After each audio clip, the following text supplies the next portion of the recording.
Did Pope Leo XIV just become the world's fastest growing influencer? Could a limited edition trading card of the new pontiff really shatter every non-sports sales record? Who are the volunteer Cyber Swiss Guard defending the Holy See against hackers? All this and more brought to you today by Your Church Headlines. Hello and welcome to Church Headlines, your weekly Catholic news recap. I'm Brother Darius Lawrence and I'm delighted you're here for our latest episode. Don't forget to like and hit the subscribe button to stay up to date with the Catholic world. Let's dive right in. Pope Leo XIV's papacy was officially inaugurated on Sunday, and his social media rollout has been nothing short of historic. In under 72 hours, he attracted 12.8 million Instagram followers on just 3 posts, while simultaneously relaunching the papal handle @Pontifex on X. The choice of @Pontifex is full of symbolism. Having originally been chosen by Pope Francis, Pontifex means bridge builder, and it shows Leo XIV's desire to foster dialogue and unity within the Church. Commentators note that the move came before the new Pope issued major appointments or policy statements, underscoring that digital communication is central, not peripheral, to his pastoral game plan. Topps Now commemoration card for Pope Leo XIV has rewritten trading card history. 133,000 copies were sold in just 24 hours, eclipsing the previous non-sports record held by Dr. Anthony Fauci at 51,000. The print run even beats sports icons such as Steph Curry and Lionel Messi's crossover card, proving that a pope can now compete with MVPs in pop culture. Hobby analysts say that the record underscores the pontiff's cross-demographic resonance. Maybe faith memorabilia is becoming a mainstream collectible category.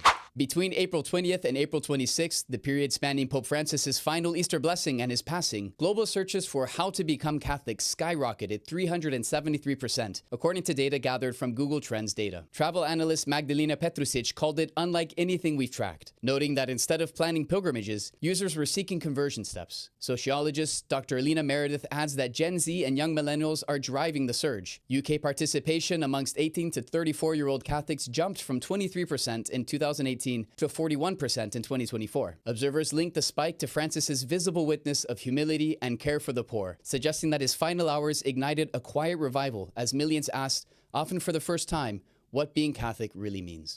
The recent Senate Bill 5375, signed on May 2nd in Washington state, now requires that Catholic priests reveal what has been told to them in confession if it has to do with the abuse of a minor. While the protection of minors is incredibly important, it can't come at the cost of the sacredness of confession. Catholic priests are not allowed under any circumstance to reveal what is told to them in confession. To do so would result in automatic excommunication. So important is the seal of confession that the Church has declared itself ready to go to jail before breaking the trust and confidentiality of a confession. Thankfully, the U.S. Justice Department has just opened an investigation, calling the Senate bill unconstitutional for singling out clergy while leaving attorney-client and therapist privilege intact. Legal scholars forecast a First Amendment showdown that could reach the Supreme Court. On May 10th, Chinese Catholics cut the ribbons for 2 new churches on the opposite sides of the country. In Shaogan, Hubei, Francis Xingxi blessed the 525 square meter Church of Christ the King, packed with 1,000 worshippers and 32 concelebrating priests. Hours later, in rural Guzhai, Bishop Paul Meng consecrated Our Lady of China Church, praising the resilience and missionary dedication of its lay members. Both ceremonies offered tangible proof that Catholic life persists and even grows in the People's Republic, with faithful praying for continued guidance from Christ and the Virgin Mary.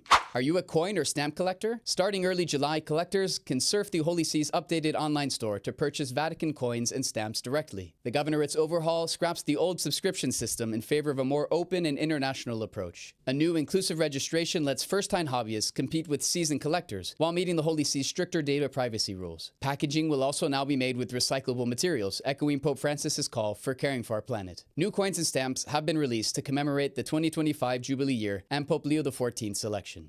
Since 2022, an informal core of about 90 cybersecurity professionals has quietly guarded the Holy See. Dubbed the Vatican's Cyber Volunteers, the group shares information about possible cyber threats, donates cloud capacity, and conducts penetration tests to plug holes in the Vatican systems before hackers exploit them. The group's founder, Joseph Shinoda, likens them to a digital Swiss Guard. You might be thinking, who wants to hack the Vatican? But actually, cyber attacks on the Vatican jumped 150% in the past year. In 2020, a China state-sponsored hacker group tried to breach the email servers of the Catholic Diocese of Hong Kong and the Vatican during the negotiations that were going on between the Vatican and China about the selection of bishops. Unfortunately, the UN's 2024 Global Cybersecurity Index has listed the Vatican among countries with the lowest possible performance in cyber defense. And that wraps up this week's edition of Church Headlines. Thank you for joining us as we keep you informed on the latest news from the Catholic world. Don't forget to like, share, and subscribe to stay connected. Until next time, thank you and God bless.